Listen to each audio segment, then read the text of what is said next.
할렐루야! AU 가을학기 챗불 시간에 나오신 우리 모든 학우님들을 환영하고 축복합니다. 오늘 이 시간 우리가 함께 찬양할 때 조금 특별한 찬양을 여러분들과 함께 나눌 수 있었으면 좋겠는데요. 이 찬양은 저의 온 가족이 코로나 바이러스에 걸렸을 때 우리 하나님의 은혜에 감사하며 작곡 작사한 찬양입니다. 우리 함께 이 감사의 찬양을 하나님 앞에 올려드리며 우리 함께 예배 가운데 나아가도록 하겠습니다.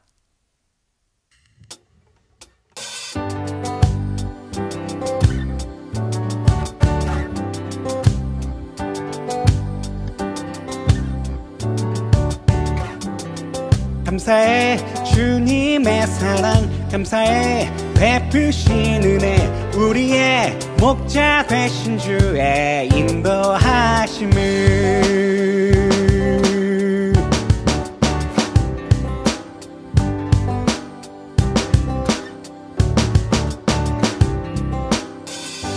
나에게 좁고 말지라도 두려워하지 않으리. 주님은 나의 목자이시니 나의 길 인도하시리. 감사해 주님의 사랑, 감사해 베푸신 은혜, 언제나 나와 함께 하신 하나님의 동행. 감사해 주님의 사랑, 감사해 베푸신 은혜, 우리의 목자 되신 주의 인도하심을.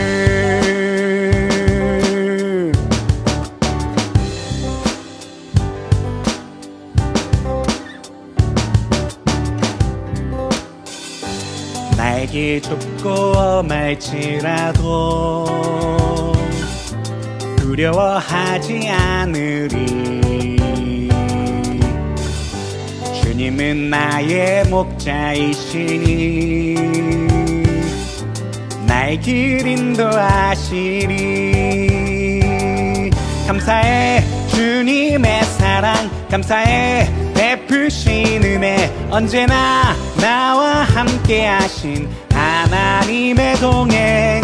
감사해 주님의 사랑, 감사해 베푸신 은혜, 우리의 목자 되신 주의 인도하심을.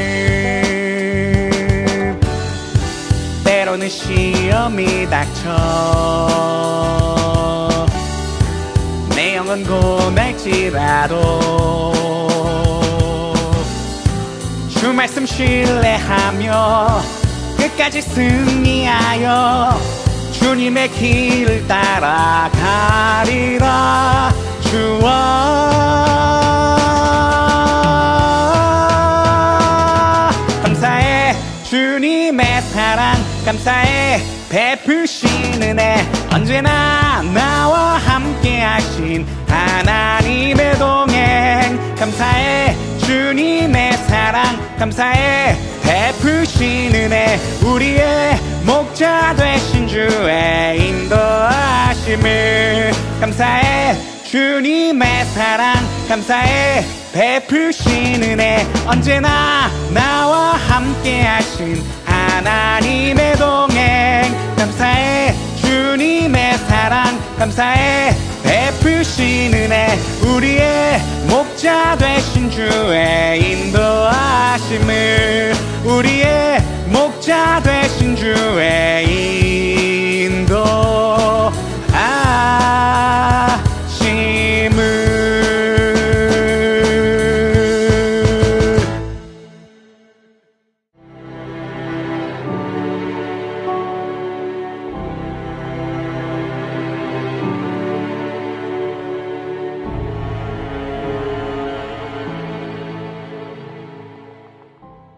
존경하는 이상훈 총장님, 그리고 교직원 한 분 한 분, 그리고 세계적인 반열에 오른 우리 미성대학교에서 공부하시는 우리 학생 모든 분들께 인사드립니다. 저는 몬트리올 호산학교의 허정기 목사입니다. 반갑습니다. 오늘 저는 사도행전 7장 22절부터 34절을 가지고 함께 말씀을 나누고자 합니다.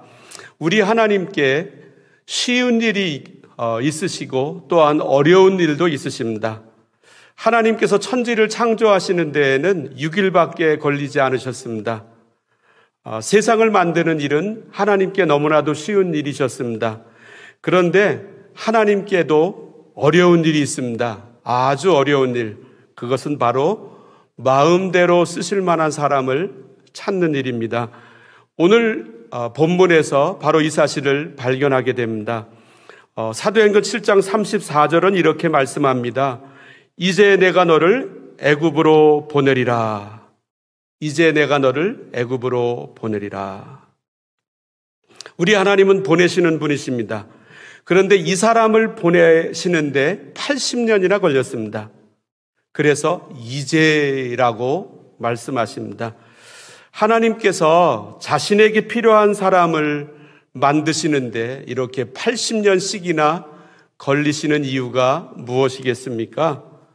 첫 번째로 우리를 황제급 전도자로 키우십니다. 오늘 본문 마지막 부분에서 이제 내가 너를 애굽으로 보내리라 라고 말씀하십니다. 그런데 이 애굽은 어디에 누구를 가리킵니까?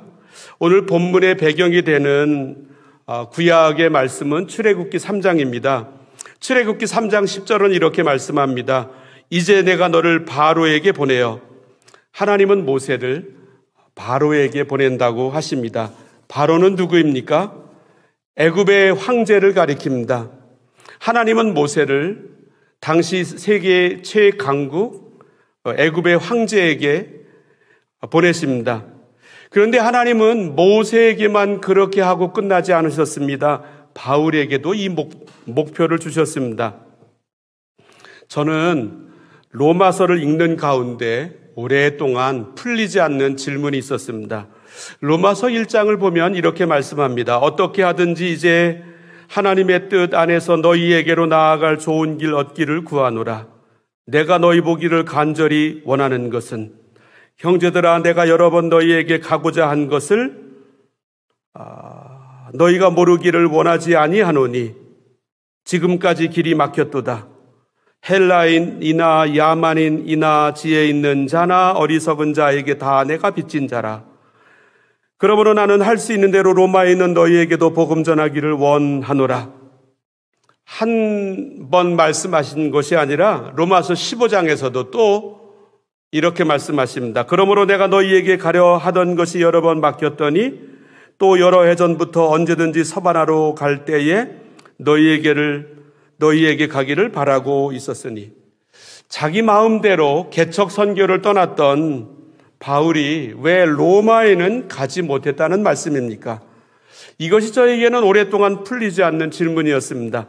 그런데 사도행전에서 베스도 로마 총독이 바울을 신문할 때 그가 베스도 총독에게 던진 말에서 답을 찾았습니다. 베스도 총독이 이렇게 묻습니다. 네가 예루살렘에 올라가서 이 사건에 대하여 내 앞에서 신문을 받으려느냐? 그때 바울이 이렇게 대답합니다. 내가 가이사의 재판자리 앞에 섰으니 마땅히 거기서 신문을 받을 것이라. 내가 가이사께 상소하노라. 베스도가 결정합니다. 네가 가이사에게 상소하였으니 가이사에게 갈 것이라.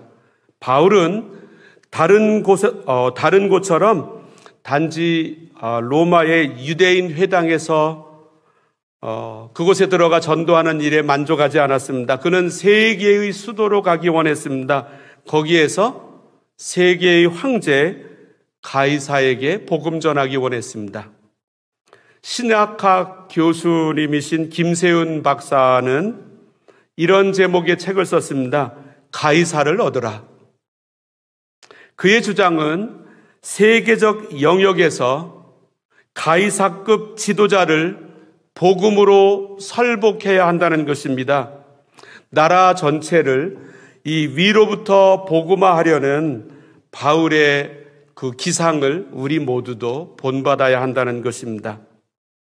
이것은 아주 지난한 작업입니다.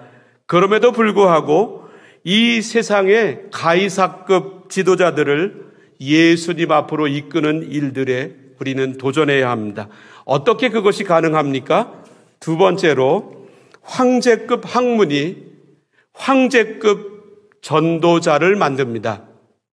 왜 하나님은 오직 모세를 애굽에 파송하셨습니까? 그것은 유대 백성들 중에 오직 모세만이 애굽의 왕을 상대할 수 있었기 때문입니다.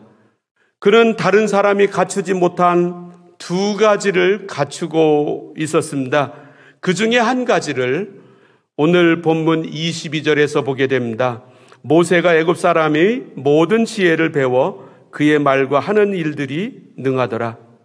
한국의 김상근 교수가 프란치스코 하비에르라고 하는 책을 썼습니다. 16세기 중반 이그나티우스 로욜라, 프란치스코 하비에르 등 7명의 파리 대학 졸업생들이 예수회를 세우게 되는 과정이 소개되어 있습니다. 이 예수회 설립의 목표는 바로 이 가이사를 복음으로 얻는 것이었습니다. 그들은 이 하나를 이루기 위하여 선교 전략에 투신했습니다. 이 예수회 출신 선교사 마테오 리치는 중국에 들어가 황제를 상대로 전도했습니다. 이렇게 하려고 그가 지은 책이 바로 천주실의였습니다. 이 7명의 엘리트들은 바로 황제급의 사람들을 얻기 위해 헌신했던 사람들이었습니다. 우리가 가이사에게 전도하려면 예수의 수도사처럼 먼저 공부에 정진해야 합니다. 황제급의 학문을 갖춰야 합니다. 무식하게 살면 겸손하게 살도록 강요당합니다. 공부는 많이 하되 겸손하게 사는 모습과는 완전히 다릅니다. 우리가 공부를 많이 했다고 해서 교만해지지 않습니다. 그 공부의 열매로 자기를 영화롭게 만들려고 할 때 교만해집니다. 겸손은 자기가 많은 것을 갖추었을 때 겸손은 자기가 많은 것을 갖추었을 때 그것을 자기를 위해서는 사용하지 않는 것입니다. 많이 갖추었을 때 남들 앞에서 다 내려놓는 것입니다. 예수님이 바로 그러하셨습니다. 빌립보서 2장은 말씀합니다. 예수님은 하늘 아버지의 본체이십니다. 예수님은 높은 분이셨습니다. 그런데 자기를 비우셨습니다. 자기를 낮추셨습니다. 사람의 모양으로 오셨습니다. 거기에다 죽기까지 복종하셨습니다. 십자가에서 죽으셨습니다. 이것이 겸손입니다. 자기는 맨 밑바닥에 있으면서 아무 말도 못하는 상태에 있으면서 그 모습을 겸손이라고 말한다면 그것은 겸손을 모독하는 말입니다. 겸손은 지극히 많은 지식을 소유했지만 가장 못 배운 사람들에게 가서 자기를 맞추는 모습을 가리킵니다. 하나님께서 우리를 공부로 부르셨습니다. 황제급 전도자를 만들기 위하여 우리를 모세처럼 바울처럼 세우기 원하십니다. 이스라엘 최대 왕국은 다윗 시대였습니다. 다윗 왕국은 이스라엘 역사상 가장 부강한 나라를 이루었습니다. 하나님께서 기름 부으신 다윗의 탁월함이 주 요인이었겠지만 주변에 아주 황제급의 사람들이 있었다고 역대상 12장은 이렇게 말씀합니다. 이사갈 자손 중에서 시세를 알고 이스라엘이 마땅히 행할 것을 아는 우두머리가 200명이니 그들은 그 모든 형제를 통솔하는 자이며, 여기에 시세라고 하는 말은 시대의 정신을 가리킵니다. 이 세상 학문을 꿰뚫은 모습을 가리킵니다. 이사갈 지파에는 세상을 아는 사람들이, 세상 정신을 섭렵한 사람들이, 그리고 어떻게 이 세상을 대해야 할지 아는 사람들이 200명이나 있었습니다. 그런데 여기에서 질문이 생깁니다. 모세가 애굽의 학술을 다 배웠습니다. 그의 말과 하는 일이 다 능했습니다. 그런데 하나님께서 그를 곧바로 애굽으로 보내셨다라고 하는 말씀이 없습니다. 왜 그렇습니까? 세상에서 황제급으로 탁월한 모세는 한쪽만 발달한 사람이었기 때문입니다. 그가 갖추어야 할 두 번째 요소가 있었습니다. 세 번째로 영성에서 균형을 이룰 때 황제급 전도자가 됩니다. 모세는 애굽에서 학대받는 동족을 구하고 싶었습니다. 그런데 그가 학대받는 동족을 구하는 방법이 무엇이었습니까? 23절과 24절을 읽습니다. 나이가 40이 되매 그 형제 이스라엘 자손을 돌볼 생각이 나더니 한 사람이 원통한 일 당함을 보고 보호하여 압제받는 자를 위하여 원수를 갚아 애굽 사람을 쳐 죽이니라. 모세가 이스라엘을 구하고자 시도한 방법은 애굽 사람을 쳐 죽이는 것이었습니다. 그는 애굽의 모든 지혜를 다 배워서 그의 하는 일과 말이 매우 능했습니다. 그랬지만 그가 학대받는 이스라엘을 애굽 사람들로부터 구하는 방법은 쳐 죽이는 것이었습니다. 또한 모세는 당시에 자기 인생의 방향을 주변 사람들의 말을 따라 결정했습니다. 그 다음 날이 되었습니다. 모세가 밖에 나가 보니 이번에는 이스라엘 사람들끼리 싸우고 있었습니다. 이 모세는 그 둘을 화해시키고 싶었습니다.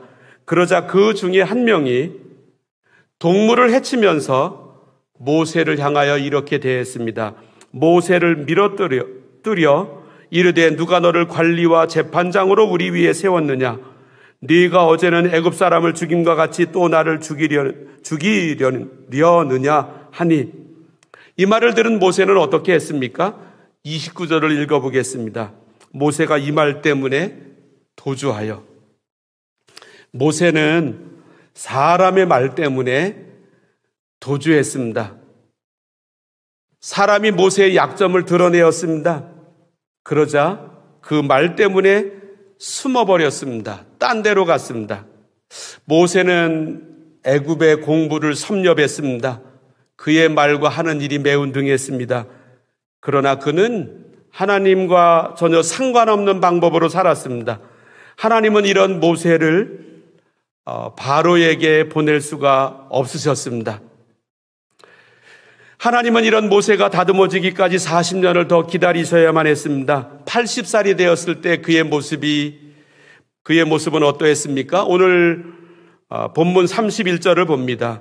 모세가 그 광경을 보고 놀랍게 여겨 알아보려고 가까이 가니 주의 소리가 있어.